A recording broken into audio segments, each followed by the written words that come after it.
Bueno, pues seguimos con el programa y ahora vamos a hablar con Miguel Rego, que nos ha venido a ver a los estudios. ¿Cómo estás, Miguel? Buenas tardes. Bienvenidísimo. Buenas tardes. Muchas gracias. Bueno, Miguel, tienes un super currículum. Veo aquí, oficial de escala superior de Cuerpo de Intendencia de la Armada, en la Escuela Naval Militar, especialista en tecnología de la información en área de telecomunicaciones, auditoría, ITIL, criptografía, presidente del clúster de inteligencia artificial de la Comunidad de Madrid, general manager de Funditec y director del área de ciberseguridad de Immune Institute Technology. Sí, bueno, esto no tiene más secreto que ir cumpliendo años. Te queda tiempo de... Vas cumpliendo años y te van colocando cosas ahí en el currículum, vamos. Bueno, pero vamos, sí. Bueno, genial. Bueno, la persona que nos ha conectado nos comentó que bueno, trabajabais, especialmente estabas apoyando a Immune Institute Technology en la parte de ciberseguridad, porque hay una necesidad brutal, ¿no? Ya que, bueno, pues ha habido datos, cifras, ¿no? Que, por ejemplo, en 2021 se neutralizaron más de 10.000 ciberataques sobre servicios esenciales en España, según el datos del Ministerio de Interior, y asimismo 1 de cada 6 delitos se cometen ya en el ciberespacio. Cuéntanos un poco cómo está el panorama de la ciberseguridad en España y por qué es importantísimo ponerle foco. Bueno, lo primero que tengo que decir es que las cifras que se suelen dar de ciberataques siempre son los datos que se han descubierto, es decir, al final la típica imagen del iceberg, ¿no? Que se ve solo la puntita y todo lo demás está por dentro, pues esto pasa con los ciberataques. Hay mucha información que se pierde porque simplemente algunos de los ciberataques no se han detectado o no se han querido compartir, ¿no?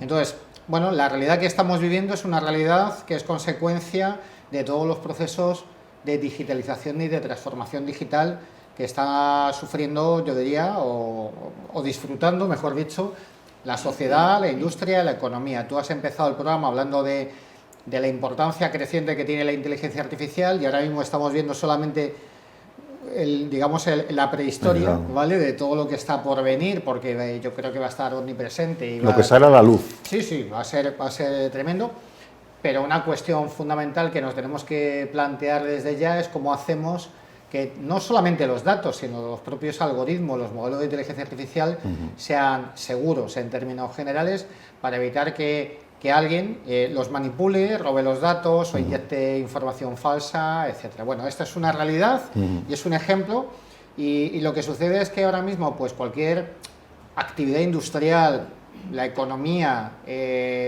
bueno, la manera que tenemos los usuarios, los ciudadanos de comunicarnos, pues depende fuertemente de lo digital. Y eso es muy bueno, pero también nos abre a un nuevo escenario de riesgos. Y esto es lo que hace la ciberseguridad, tratar de alguna manera, de tener ese entorno de riesgo lo más controlado posible, ¿no? Para evitar que se produzcan ciberataques y cuando estos sucedan, bueno, pues tengan el menor impacto posible y causen el menor daño posible. Y además comentábamos antes fuera de micro que el tema de la pandemia como que aceleró esta exposición que hay a lo que es Internet, ¿no? Porque si ya de hecho ya una empresa, bueno, pues teníamos lo típico, ¿no?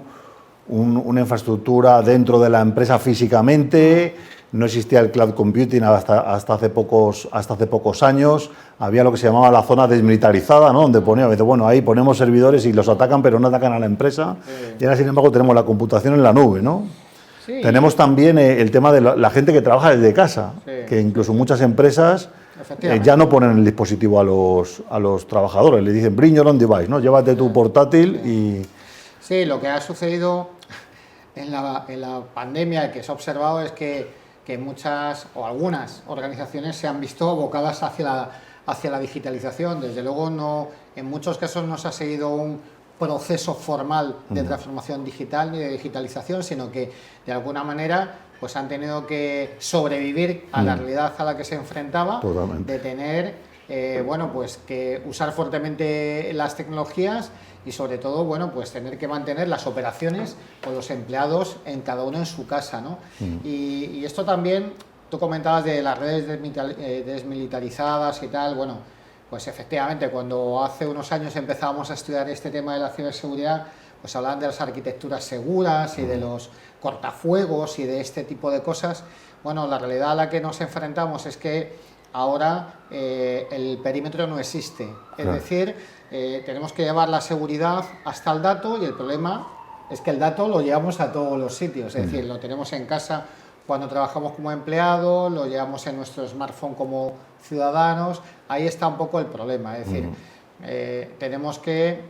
se tiene que ir sofisticando, y de hecho lo está haciendo la ciberseguridad, para poder llegar a proteger allí donde está la información, allí donde está el servicio, y además, bueno, le estamos pidiendo que se haga de una manera lo más transparente posible, lo menos intrusiva, ¿no? O que no pare el día a día, ¿no? Porque la empresa, claro, si le ponemos barreras y esto va a ser burocracia, pues al final nadie va a sobrevivir. Sí, sí. A mí me gustó mucho en este artículo que habéis publicado recientemente el tema de los mitos, ¿no? En torno a la ciberseguridad, ¿no? La falsedad que hay en cuanto a estos mitos. Y me gustaría comentarlos contigo, sí. Y que tú mismo nos los contestes, porque a mí me pareció muy bueno, ¿no? Por ejemplo, mito número 1. Los ciberataques vienen de personas externas. Sí, bueno, claro, el enemigo está fuera, ¿no? Y bueno, es cierto, pero no solamente está fuera, sino que está dentro. Bueno, básicamente por dos razones, porque a veces son los empleados, son los proveedores, son todas las relaciones e interrelaciones que tiene cualquier compañía con personas y con ámbitos los que pueden generar estos ciberataques y por lo tanto a veces personas u organizaciones con las que tenemos una relación de negocio y de confianza, al final, ya sea de una manera digamos provocada o generando errores, son los que finalmente son la fuente de los ciberataques. Y el riesgo está, claro. Por lo tanto, al desarrollar un modelo de ciberseguridad, pues hay que tener en cuenta la amenaza interna y la amenaza externa. Y también con tecnología, que se recurre mucho a consultores expertos y el consultor viene de fuera también, ¿no? Claro, al final, todas las interrelaciones, al final la organización, desde un punto de vista digital, no deja de ser un queso gruyere, está lleno de agujeritos, ¿no? Porque bueno, pues esa es la realidad del día a día. Eso es lo que comentábamos, que no es difícil perimetrar. Perimetrar, ¿no? Se convierte al final en una forma rara, en una ameba o algo así, ¿no? Bueno, mito número 2. Los riesgos están controlados. Sí, claro, hay una falsa sensación de seguridad, a veces se realizan determinadas inversiones en ciberseguridad y con eso se piensa que todo está controlado. Bueno, lo que hay que pensar que esto, pues tiene que ser, la ciberseguridad tiene que ser un proceso continuo, ¿vale? Y los riesgos están controlados hoy, pero mañana dejan de estarlo, porque es que la organización está viva. Entonces, sí. Hombre, si pudiéramos hacer una foto de la organización así y protegerla, pues diríamos que los riesgos están controlados permanentemente, pero como se abren nuevas oportunidades de negocio, nuevos servicios digitales, se establecen relaciones con terceros, pues va cambiando el escenario y por lo tanto los riesgos cambian también. Sí, además yo, por ejemplo, que soy ajeno, por ejemplo, al mundo de los aeropuertos, ¿no? Al mundo de la frontera, ¿no? Y he vivido muchísimos años fuera y te das cuenta el obsesivo control que hay sobre la seguridad, no la ciberseguridad, en los aviones, en los aeropuertos, tal. Pero claro, luego preguntas a gente que trabaja ahí y es que pasan cosas. Lo que pasa es que a lo mejor pues no se cuentan, claro. ¿No? Pero los aviones, ¿por qué tienen tantas cosas? Porque es que pasan cosas en los aviones. Efectivamente. O en el punto fronterizo, ¿por qué? Para pasar el pasaporte, ahora el digital, ahora las escáneres, tal. Porque es que pasan cosas en los aeropuertos, claro. ¿No? Y esto muchas veces nosotros como público general, digamos, o como empresarios, pues yo tengo una empresa de tal y a mí nunca me ha pasado nada. Bueno, es que a lo mejor usted no sabe lo que día a día se está moviendo, ¿no? Un ejemplo muy manido, pero es muy gráfico, muy claro, ¿no? Es que lo que nos pasa con el coche cuando conducimos, ¿no? Es decir, tenemos cinturón de seguridad, ABS, DS, PPS, o sea, N siglas, ¿no? Que son para que, bueno, al final son dispositivos de una manera u otra que aportan seguridad intrínseca al conductor y al vehículo, ¿no? Y bueno, tenemos los riesgos controlados, pues relativamente. Sí. Accidentes siguen pasando, ¿no? Pues claro. Este es un poco el ejemplo. Un poco el ejemplo también. Qué bueno. Mira, otro mito. ¿Un software antivirus básico es suficiente para proteger la empresa? Bueno, depende para qué.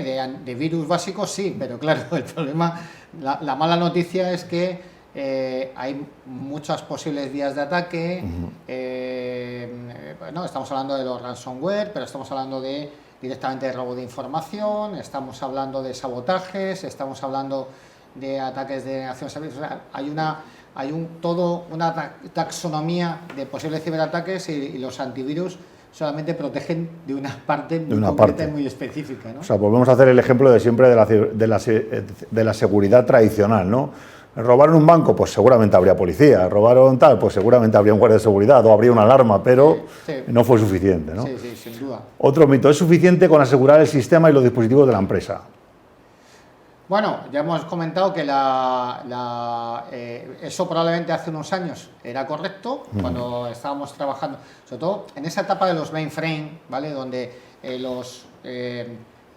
todos los aplicativos relativos a los procesos de negocio, la logística, el control financiero, la gestión de recursos humanos, todo se albergaba, tanto la información como los aplicativos, en un mainframe que está dentro de un búnker prácticamente. Centralizado y que ahí no por mete. lo tanto, bueno, pues efectivamente, era como Fornox, aquello, ¿no? Pero en este momento, pues todos tenemos smartphone, el Bring Your Own Device, trabajamos desde casa, desde el hotel, desde el tren, cuando vamos de viaje. Compartimos la wifi en espacios públicos. Públicas. O a lo mejor tenemos a alguien de la familia metiéndose en otra página y resulta que nos lía una importante. Entonces no es suficiente. Es fundamental, pero no es... Y luego el último mito, dice, mi sector es seguro. Sí, bueno, eso es, ahora mismo, quiero decir, ningún sector es seguro.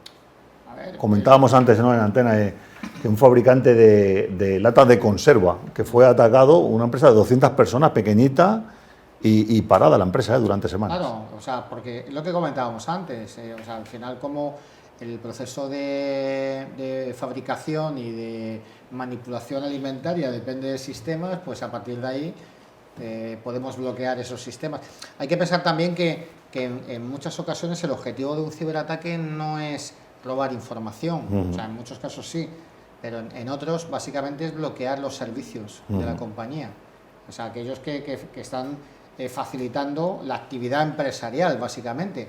¿Y por qué se hace eso? Porque si bloqueamos esos servicios y pedimos un rescate y hacemos una extorsión, pues probablemente tendremos éxito, ¿no? Porque ¿cuánto cuesta que una fábrica esté parada, ¿no?, a la hora o al día, ¿no? Pues probablemente muchas decenas de miles de euros. Seguramente.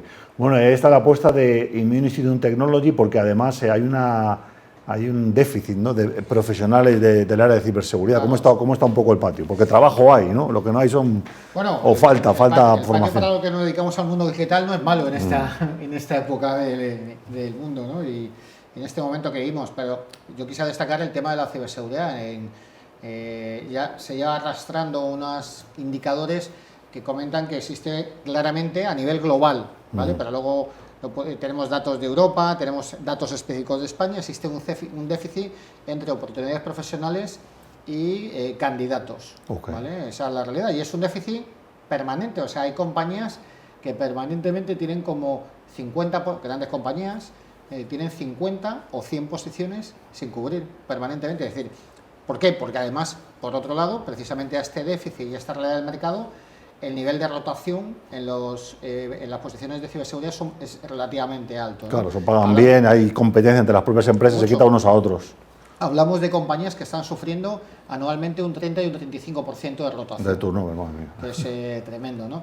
Entonces, ¿qué sucede? Pues desde organizaciones como Immune lo que se trata es, por un lado, de ofrecer programas de formación especializados en materia de ciberseguridad, pues para ayudar fundamentalmente a los candidatos, a lo que llaman los new joiners, ¿no? Las personas que están intentando acceder al mercado profesional por primera vez, ¿vale? Pues poderles ofrecer la posibilidad de entrar en un mercado donde,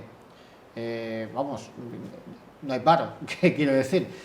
Y luego además que digamos, una actividad profesional que está como muy estructurada y hay una pirámide bien definida, es decir, hay posibilidad de progresar tanto dentro de una organización como en distintos moviéndote de organizaciones, es decir, que hay bastantes posibilidades, ¿no? Entonces, de hacer un plan de carrera, digamos. Sin duda, bueno, yo no me gusta nunca ponerme por ejemplo, pero yo empecé a especializarme en la Armada, luego me moví al sector privado y llevo un montón de años, ya no quiero ni acordarme el número de años. O sea, que eres vivo ejemplo de que esa reinvención está ahí. No sé si de oportunidad profesional o de resiliencia, ¿no? Que es otra cosa. Y vemos que trabajo no te falta.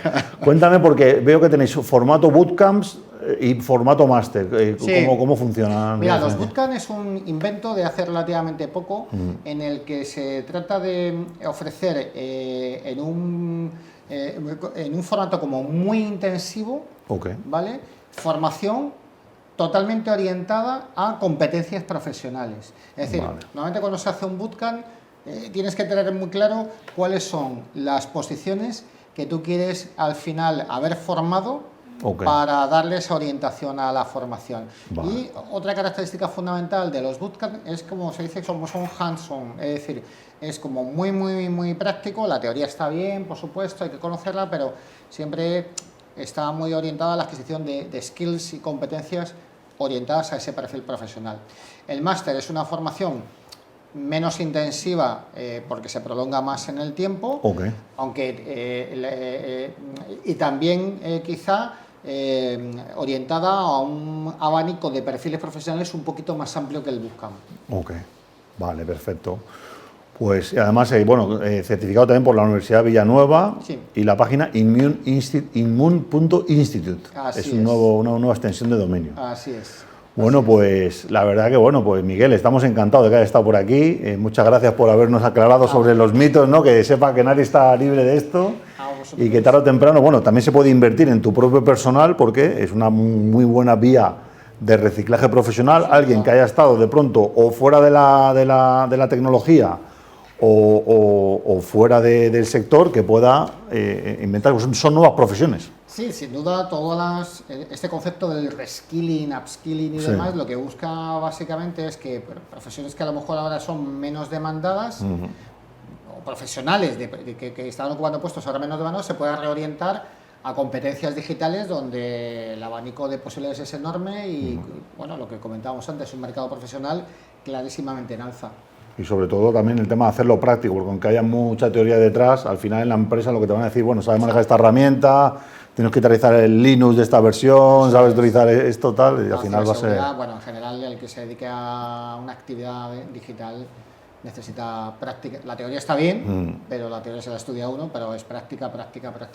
Sí, yo creo que dentro del mundo de la tecnología es una profesión bonita y entretenida, ¿no? Porque además estás en acción todo el rato, ¿no? Pasan cosas nuevas. Al final, tenemos para hablar, hay distintos perfiles, unos más técnicos, otros más orientados a la parte de procesos y organización. De protección. Sí, por eso la ciberseguridad es multidisciplinar, es decir, está abierta a carreras técnicas, por supuesto, pero también hay profesionales del derecho o especialistas en economía o en empresa que también se dedican. Que también están bien. O militares. Bueno, Miguel, pues nada, muchísimas gracias. Seguro que haremos más especiales ya para entrar un poco más en profundidad en cada uno de ellos. Cuando quieras, un placer. Venga, un placer. Vale, pues vamos a hacer una pequeña pausa. Conocéis otro programa de Tinku Televisión y seguimos.